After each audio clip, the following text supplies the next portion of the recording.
Assalamu alaikum everyone. Good morning and welcome to another episode of the Inside Scoop. Happy Monday to everyone. Guys, मैं कब से बोल रही थी आप सबको कि पाकिस्तान स्टॉक एक्सचेंज अभी भी बहुत डिस्काउंटेड है and it's the best venue for investment हमारे मुल्क में at the moment. According to me, you guys know I love equity, right? Highest returns in the world, regulated है, safe है and 100% transparent है. जहाँ investors property के मसलों में फंस जाते हैं, stock market में invest करके you can make money without any issue.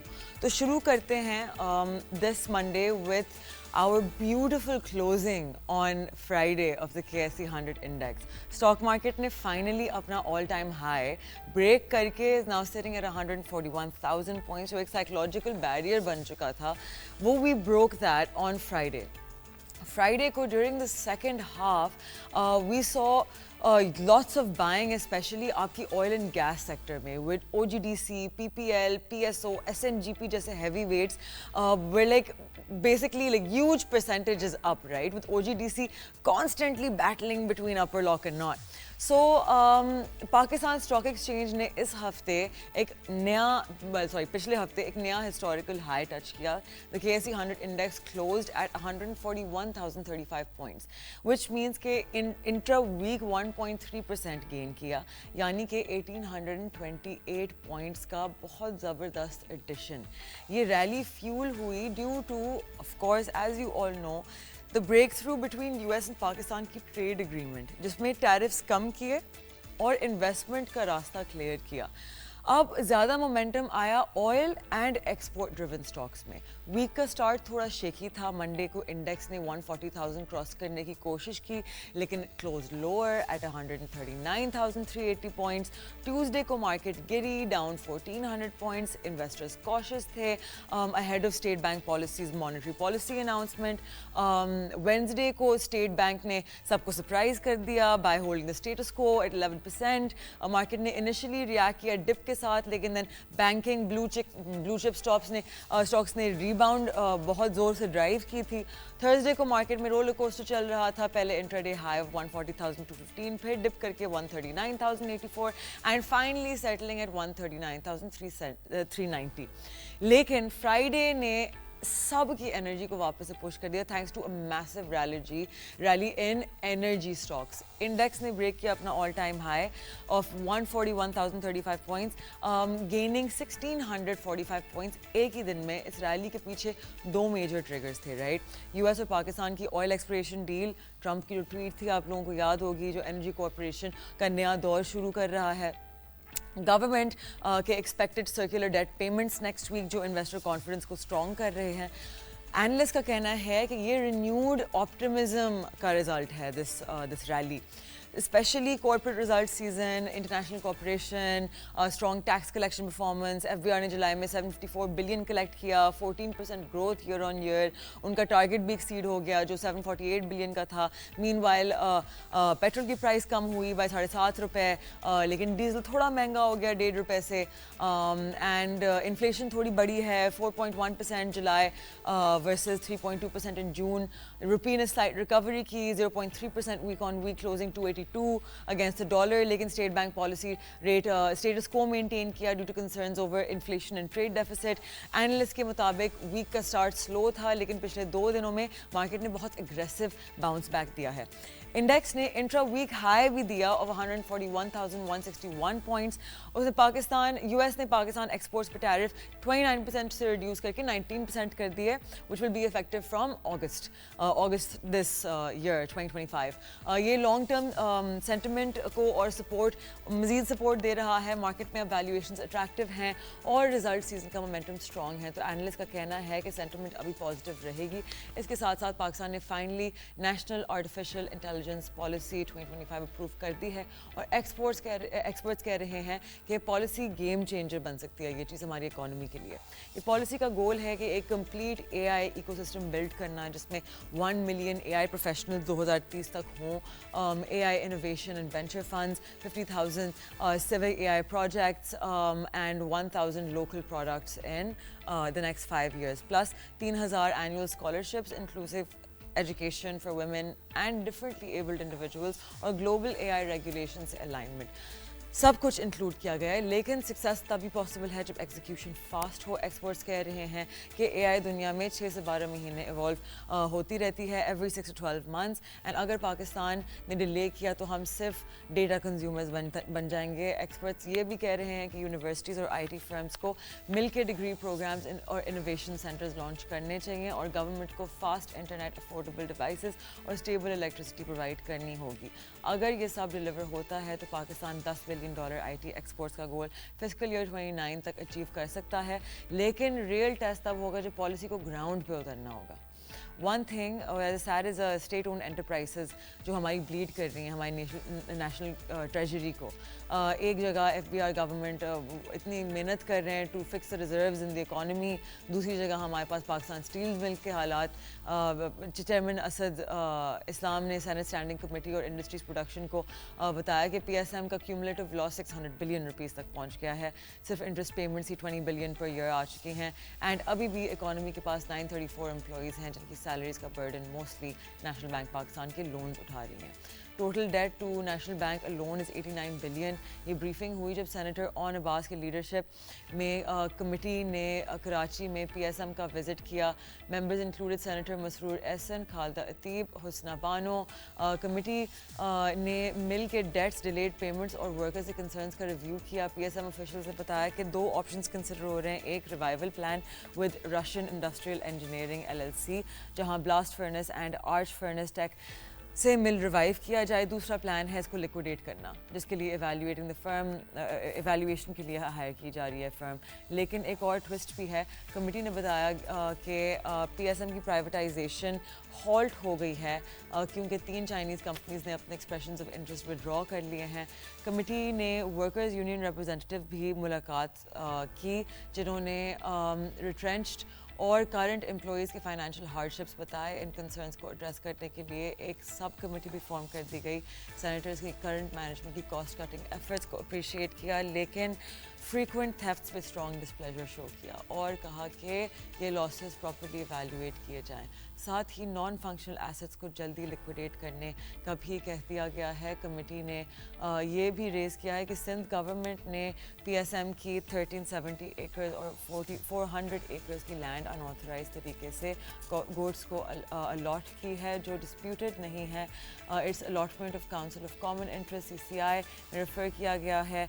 Lastly committee ने पीएसएम के डिफरेंट प्लांट्स टूर किए और रिकमेंडेशन दी कि अब गवर्नमेंट को फाइनल डिसीजन लेना होगा, रिवाइव और shut it down, no more limbo. It's really sad news because 600 billion rupees एक बहुत ह्यूज सम ऑफ मनी है। सोचे कि 600 अरब में पाकिस्तान की लिटरेसी रेट इंक्रीज़ कर सकते हैं, फ्री हेल्थ केयर दे सकते हैं, हॉस्पिटल्स और medical centres, training institutions, basic cleaning, drinking water and making infrastructure across Pakistan. But no, there's a lot of these things that are just bleeding our country dry. So I'm going to give you guys a chance to just get your nashta, your coffee, your chai, whatever, get comfortable. We're going to take a short break. Iske baad we're going to have one of our favorites, Mr. Tahir Naqvi, who's been on this show many times, and we appreciate and love his insight whenever he comes to the show. So stay with us. Don't go anywhere. Aap dekh rahe hain The Inside Scoop, and I am Mashal Khan.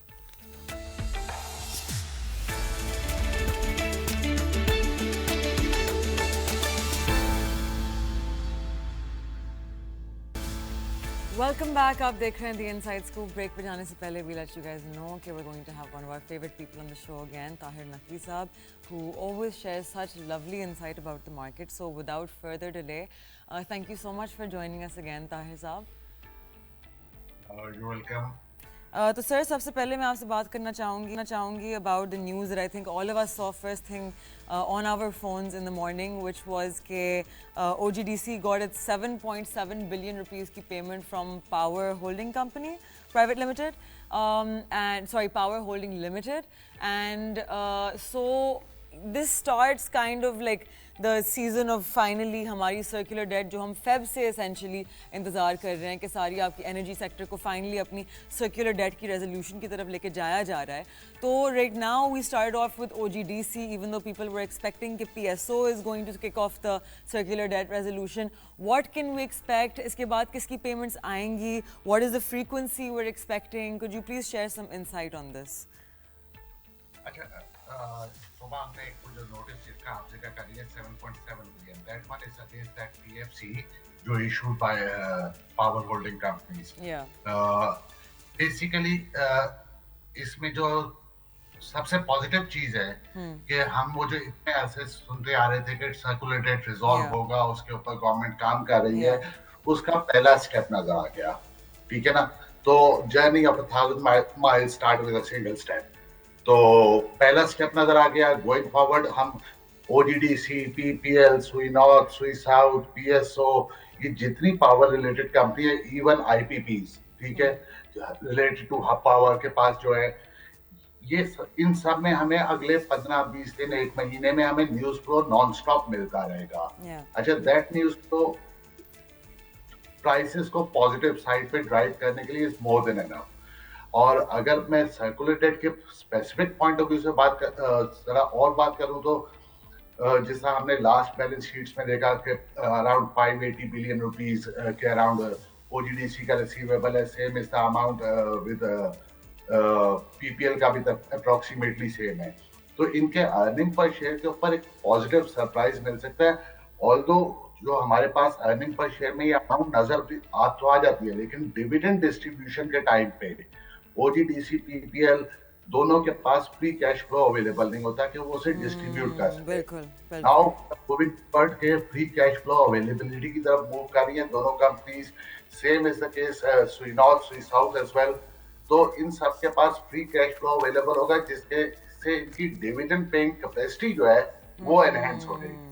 अच्छा, in my humble opinion हम in future in चारों companies में अच्छा पे out expect कर सकते हैं।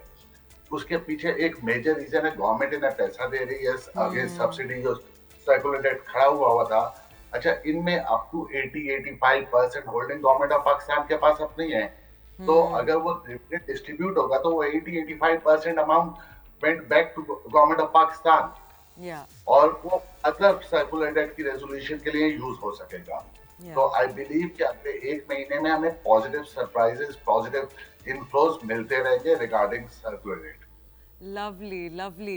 So, keeping the conversation toward आपके energy sector वाले stocks, बहुत investors, especially new investors, right? When they come in, they see कि आपकी large market cap companies में से दो main तो आपकी आ जाती हैं, obviously OGDC at number 1 and then in the top 5 PSO. But one thing about the energy stocks is कि ये बहुत high beta stocks होते हैं, right? ऊपर से इनका price multiple doesn't seem to ever cross historically like 5 or 6 max. ये हमेशा अभी भी I believe ये 4 के multiple पे trade कर रहे हैं. Maybe now they're at 4.5 after the previous rally. लेकिन sir बहुत दफ़ा people shy away from volatility, right? At the funds where I work, we are taught to essentially embrace volatility because volatility may you can make a lot of profits on like a quick news, which is what we can see आपके especially अभी circular debt की news के साथ भी, and then you can also see on Friday जब सुबह हम सब उठे थे and Trump had announced कि he wanted to tap into Pakistan's oil reserves and he hadn't chosen the company yet. You saw how intensely all of our energy sector just started to rally, right? So what advice would you give to new investors जो आते हैं and they get really scared from the volatility they see in the energy sector especially? अच्छा, अब इसमें आपने दो चीजें highlight की, ठीक है ना? एक पार्ट था कि OGDC, PPL, PSO lower price earning multiple पे ट्रेड करते हैं।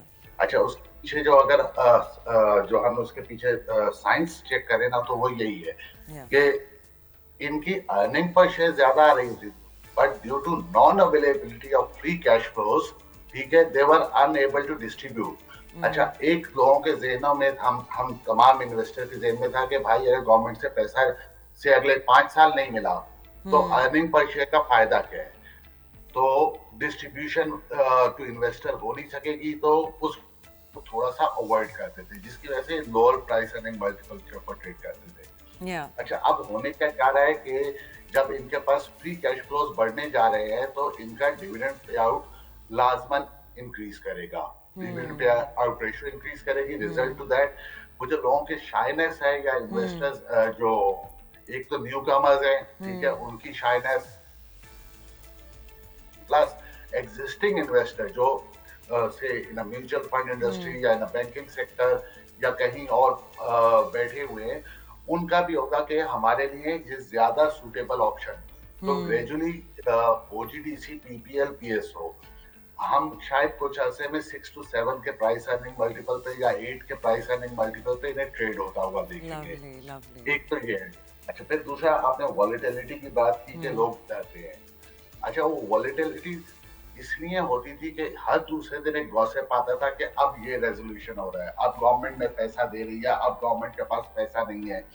अच्छा, अब ये जो आज सुबह आप नोटिस की बात कर रहे थे, 7.7 बिलियन रुपीस जो रिसीव हुआ है अगेंस्ट इंटरेस्ट पेमेंट ओजीडीसी को, ये पहला स्टेप है जहां पे इन एक्चुअल कुछ हुआ है। बातों के अलावा इससे पहले बातें हो रही थी, अब हम बातों से आगे निकले हैं।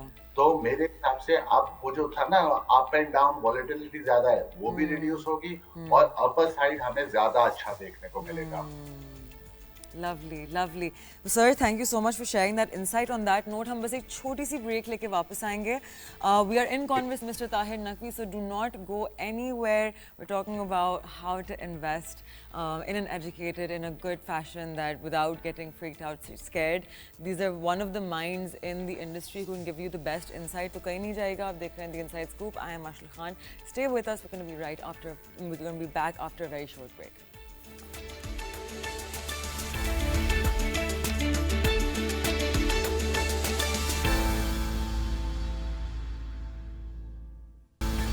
Welcome back. आप देख रहे हैं The Inside Scoop. We were in conversation with Tahir Naqvi साहब. So let's just get right back into it. So Tahir साहब, you know, आपको पता है कि पाकिस्तान में जो real estate culture है, right? वो एक हद तक मतलब बहुत culturally ingrained हो चुका है to a point where मतलब people will do anything but they will not consider other investment avenues कि नहीं इस real estate को तो हमने नहीं touch करना, ये हमारे बाप दादा ने दिया हुआ था. So now one thing that smart money transitioned to a long time ago and is continuing to transition to is that rather than rental income against real estate asset ownership, people are going toward dividend yields. Right? तो आप थोड़ा explain करना चाहेंगे why dividend yield income is more beneficial than real estate rental income? अच्छा, सबसे पहले तो आपने कहा रियल एस्टेट बाप दादा ने दिया हुआ है। इसके अलावा एक और इसमें जो एस्पेक्ट था कि कुछ अर्सा पहले तक, आज से 3-4 साल 5 साल पहले तक हम देख रहे थे कि ब्लैक मनी का जो है ना पार्किंग का एक बहुत अच्छा वो एवेन्यू था रियल एस्टेट, उसकी वजह से एक बहुत बड़ा सेगमेंट जो था उस तरफ जाता।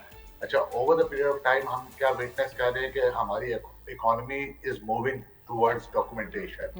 वो जो एक टिपिकल होता था एफपीआर वैल्यू बहुत कम होती थी, अब वो as per the market align हो रही है मार्केट के साथ। तो वो जो एलिमेंट था ना वो वाला ब्लैक इकोनॉमी वाला ग्रेजुअली रिड्यूस होता जा रहा है। अच्छा, रियल एस्टेट में जाने का ज्यादातर लोगों का होता था कि वो they want to hide their money. Now क्योंकि इकोनॉमी डॉक्यूमेंटेड हो रही है तो अब रियल एस्टेट में सिर्फ वही जा रहा है जिसकी नीड है, ठीक है ना।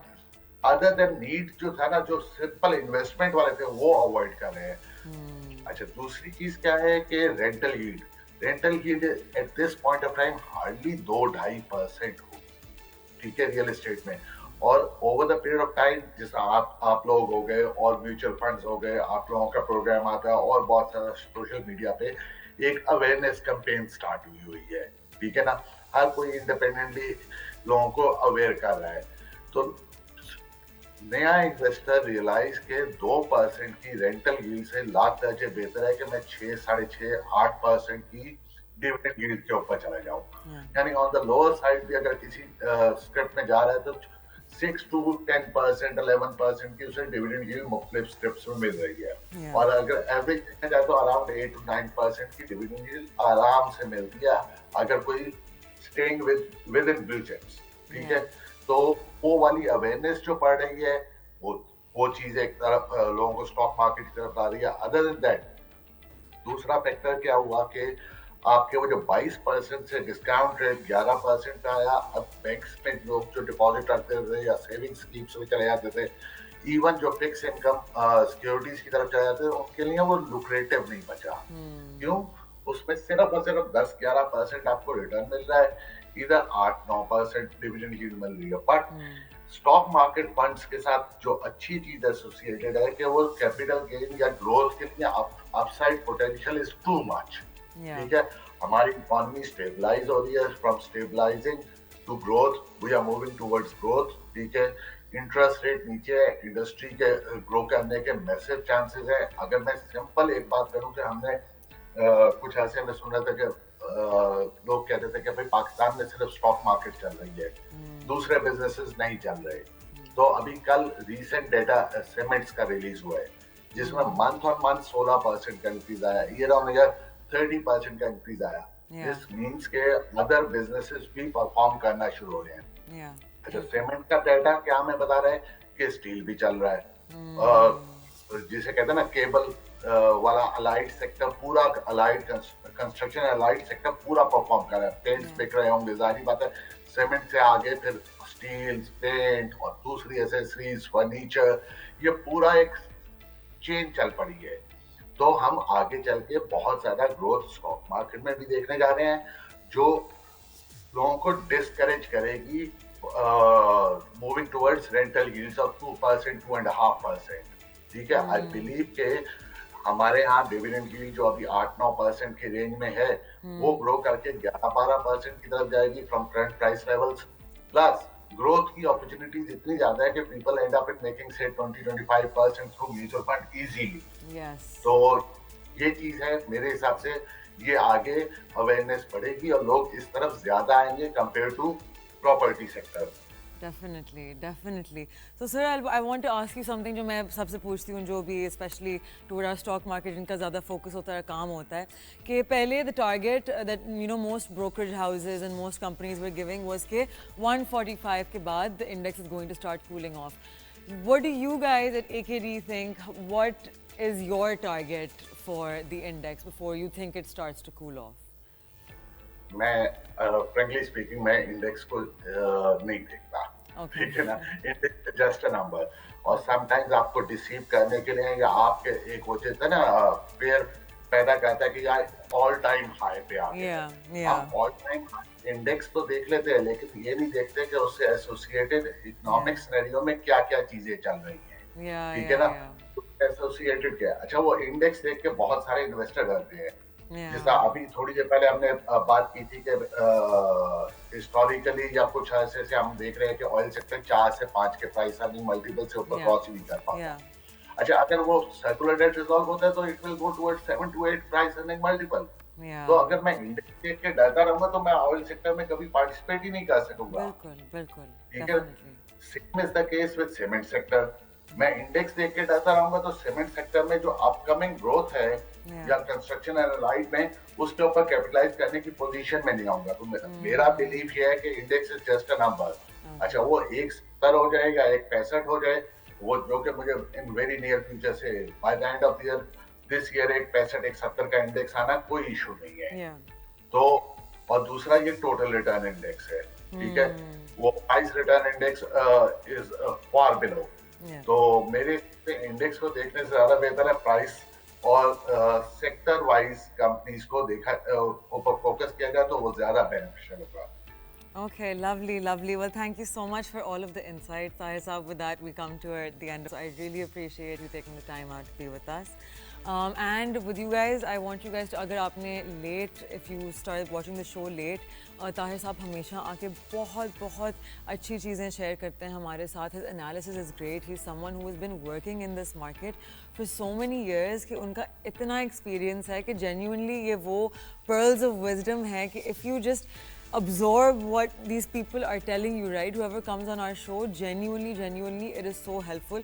मुझे भी आप लोगों के साथ रोज मौका मिलता है to learn from all these people, because no amount of studying, nothing can compare to the amount of experience being in the market for so long can bring, right? आप दूसरों के ज़्यादा से ज़्यादा you can learn from them, but people who have had this experience, they've seen everything and they've come to these conclusions, right? हम बार-बार बात करते हैं कि a lot of people go like, at the office at least, Marshall has so much motivation for the stock market and this is how you sell stocks. But my thing is that I genuinely believe that it is the best avenue after studying asset classes so much, after looking at trading, everything. मैं इस conclusion पे पहुंची हूँ कि genuinely the best avenue for everyone is investing in the equities, right?